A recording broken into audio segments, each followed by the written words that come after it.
As a kid, I was scared of pretty much everything. At night, I'd see faces moving in the wallpaper. I'd see branches slither like snakes, piles of clothes turned to slumped bodies, lamps looked like heads, and the front of cars grinned at me with sinister intent. I could also hear them. A creaking door would sound like a groan, the wind would scream, and floorboards would breathe heavy sighs. To me, there were ghouls, ghosts, and monsters around every corner. Needless to say, I was a nervous kid.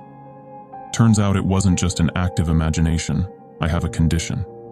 It basically boils down to chronic overactive pareidolia. You know that thing where you can see faces in cars or shapes of people in trees? That's pareidolia. It is a sort of defense mechanism that humans have evolved to notice camouflaged creatures, like jaguars and snakes, and to discern the sounds of encroaching predators. But to me, it is about 16 times more noticeable than what is normal for the average person. I see things everywhere, all the time. Of course, there were treatments. By age 12, I had tried 6 different regimens over a total of 4 years, and the side effects were brutal. Some would make me irritable, while others would make me hyper-focused. One type of medication just straight up put me to sleep. By age 18, I thought I'd never get a job. I was barely dragging myself through school, and there was no way I'd make it through college. I was on a course of drugs that barely kept me together, but they gave me these awful tics. I'd drop things. I'd wake up in the middle of the night, my leg would shoot out and trip me. I was a mess. My mom had to cover the stairs and handrail in grip tape. A few years ago, I had a standing meeting with the county employment services every Thursday. I hated it. On a particularly bad day, my mom had to drive me there.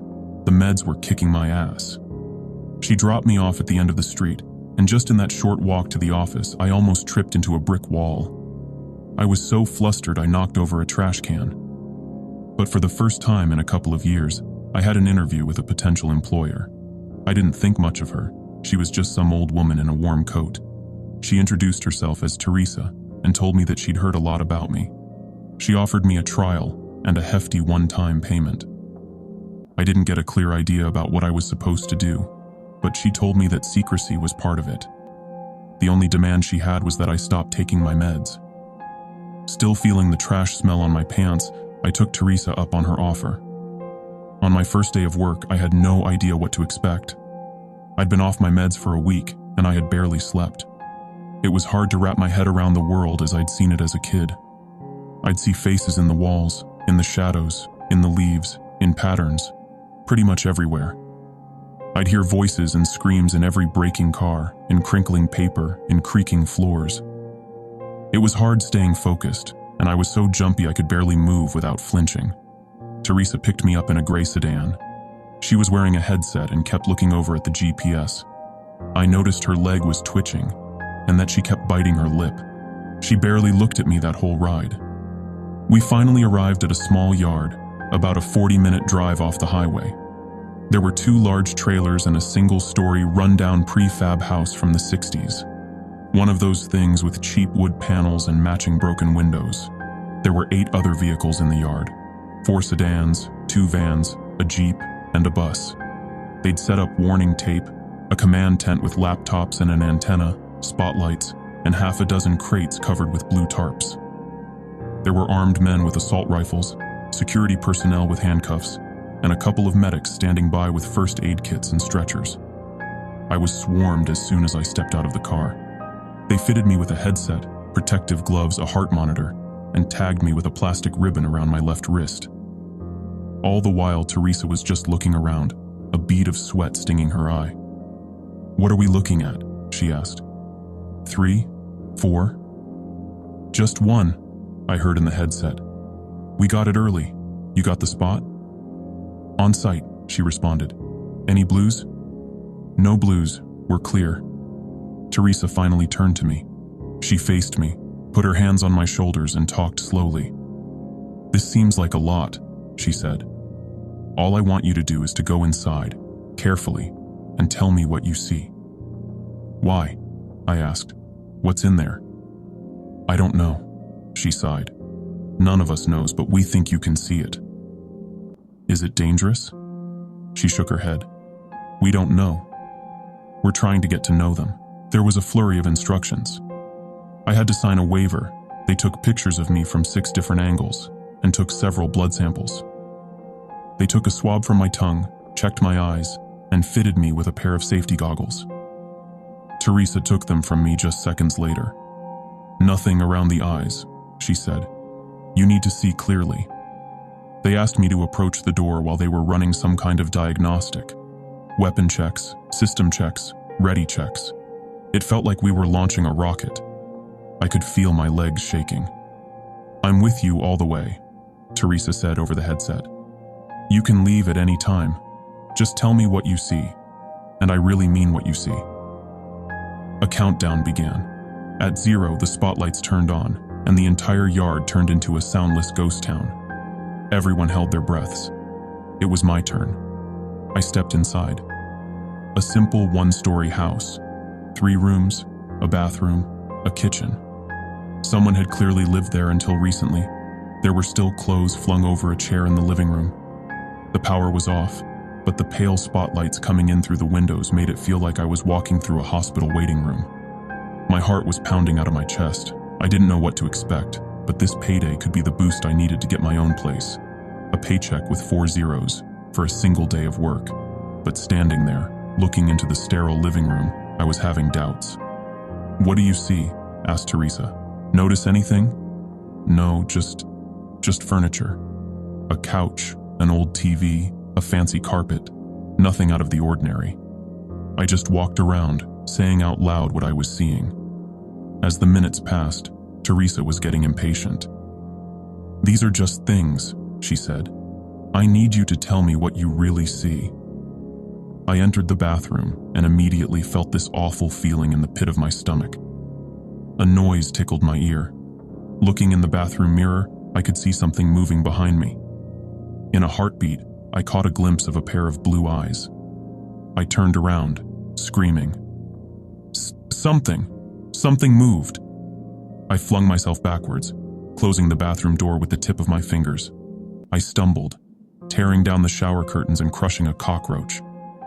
Laying there with my feet in the air, I tried to remember to breathe.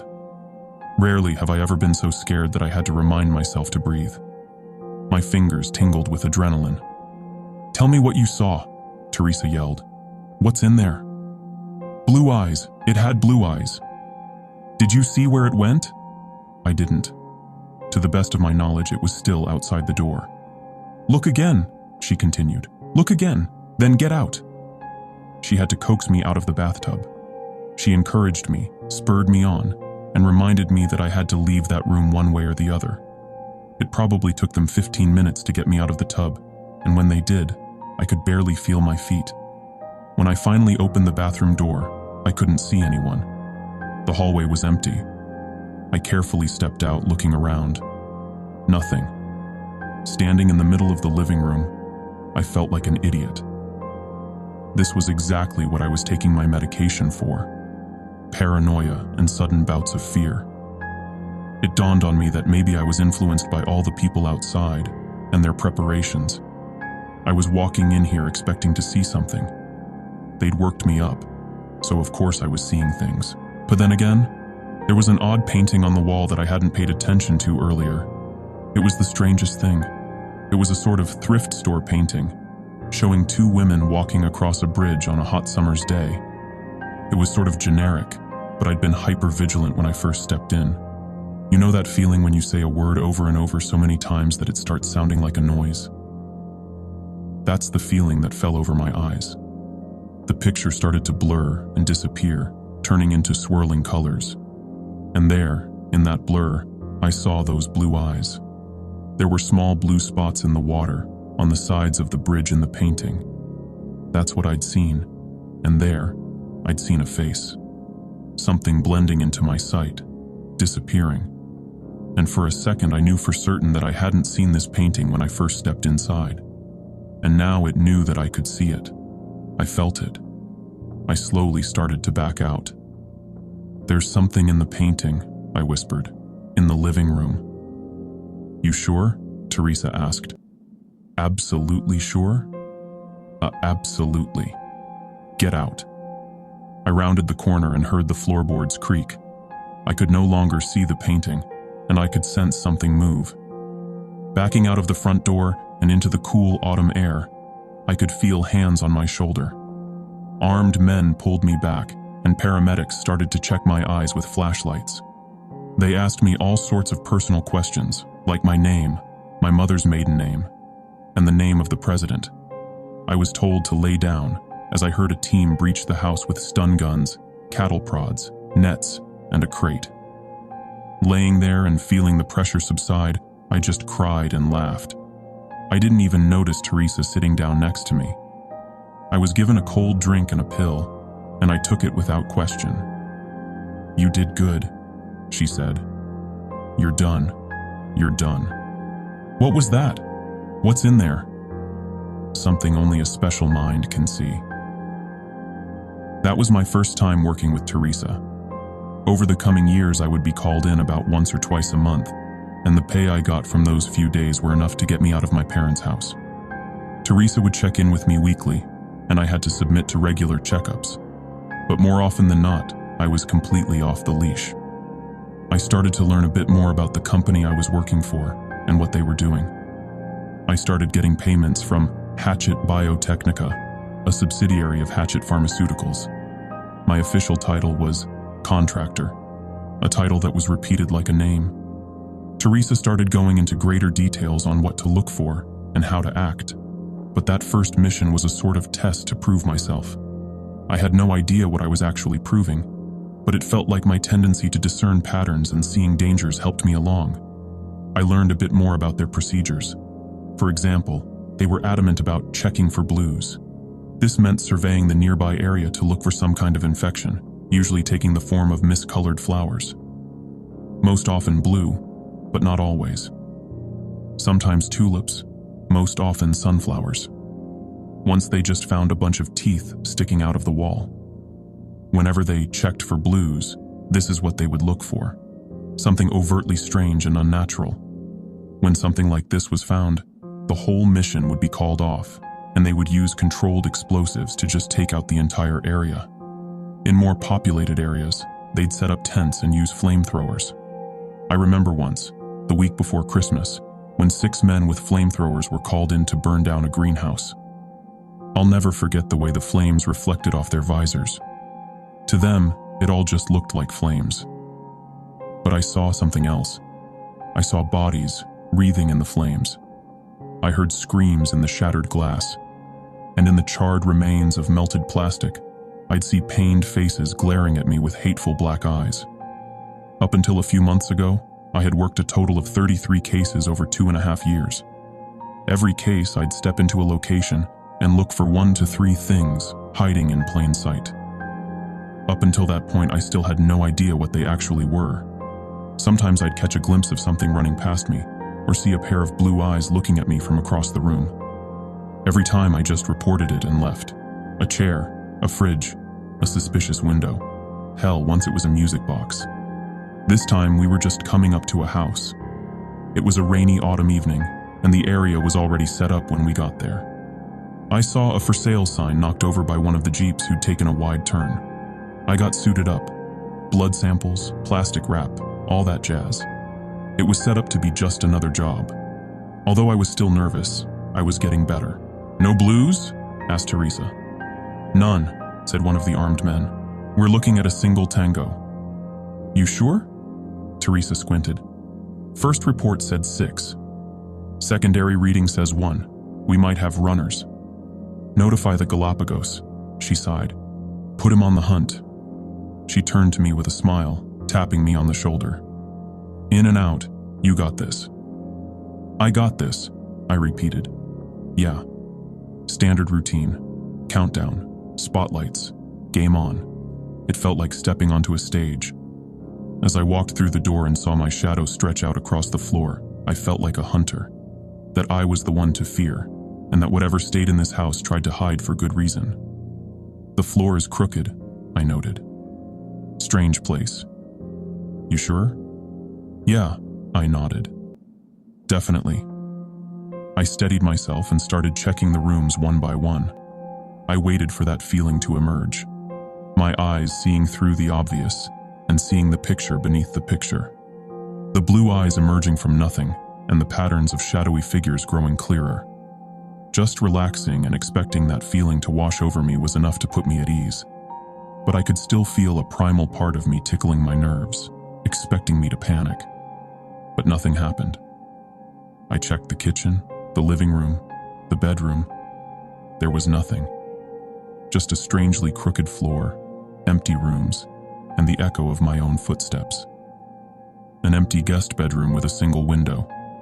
Through it, I imagined scowling faces in the trees outside. 20 minutes passed, and I got nothing. I reported to Teresa, and she assured me we were still getting readings from inside the house. Something was still in there with me, but I hadn't seen anything. I went through cycles of denial, fear, and anger, over and over. What was I missing? Finally, I just sat down in the middle of the living room floor. I scratched my eyes, sighed, and tried to relax. Teresa, I'm not feeling it. Are you sure? There was no response. Teresa? Yeah, she responded, absent-mindedly. Yeah, no, we're good. Hold on for a minute. We're good? I asked. What do you mean we're good? Again, no response. I stomped around for another 10 minutes before I went up to a window facing the front yard. It was hard to see through the glare of the spotlight. Teresa, I'm coming out. The place is empty.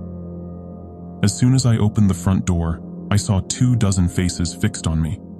Maybe they were surprised to see me, but I got the sense that there was something else. I could tell something was off. They all looked at me with strange expressions, some neutral, some smiling ear to ear. One of the paramedics just stared at me with slack-jawed terror. It was as if they didn't know what to feel or how to express it. A hole sunk through my stomach. I got that hollow feeling as my eyes glazed over, like I was staring at something false, something hiding a pattern. This was the sense I'd been looking for inside, and now I was feeling it. In the far back, I saw Teresa. She stepped out from behind a Jeep, smiling ear to ear. Behind the shape of her face, her eyes emerged, glowing with a cold blue. One by one, their eyes flared up in a blue glow. And there, in a moment, my paranoid sight registered human-like shapes in the grass around them. Headless, mauled bodies, imposters, lookalikes, mimics, nightmare beings, having tricked us into a trap. One by one, smiles started creeping across their faces. Rows of impossibly sharp teeth hiding long tongues, their fingers growing longer, their necks elongating. They were losing their disguises and facing me, head on, unafraid. Nothing was said out loud, not a word. But to me, it was as if the wind itself was screaming for me to run. I slammed the door behind me and ran. Faces were coming out of the walls, door handles turning into hands, grasping at my clothes, my distorted face reflecting in windows and mirrors with jawless grins. I couldn't blink. Every heartbeat, a new horror forced my eyes open. There were more doors than I remembered. There were more windows than there should be. The kitchen suddenly had a skylight, and there were 4 fridges. Countless paintings had appeared in the master bedroom, depicting cruel and blood-drenched horrors. They were already here, trying to surround me, and my mind was racing to remember what was real and what wasn't. Rushing to the back of the guest bedroom, I remembered there being only 1 window. Now there were 2. I had to roll the dice. Take a guess. Do something.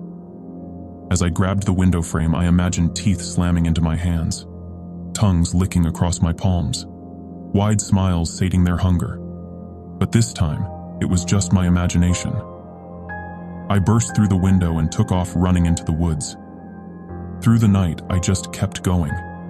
My chest hurt from holding the screams in. Without my medication, everything in the dark looked like something reaching for me, trying to eat me, trying to grab me. Creaking branches sounded like laughter, and howling winds were screams. I must have run for hours when my foot got caught between 2 rocks. As I tumbled to the ground, twisting my ankle, I saw them descend on me. I felt their fingers scratching me. I writhed on the ground, screaming for them to just let me go, to just please, please let me go. But after a few seconds, I realized I had just scratched myself on the underbrush. There was no one there. I was safe. I broke down crying, trying to ignore the twisted face reflecting off the full moon above. Eventually, I made my way home. There were no messages waiting for me. All my work numbers had been taken offline. All ways to contact them were just gone, and there was no info on the firm that hired me. Hatchet Biotechnica exists only on paper. There's no location, no contact info, and no names attached. It's all a front. I haven't heard from Teresa since. I think that whoever I've been working for have just assumed I'm dead. That's why I decided to share this anonymously. Those who know who I am can reach out to me. And for those who don't, I just have a word of warning. Be observant. Trust your intuition. It might save your life.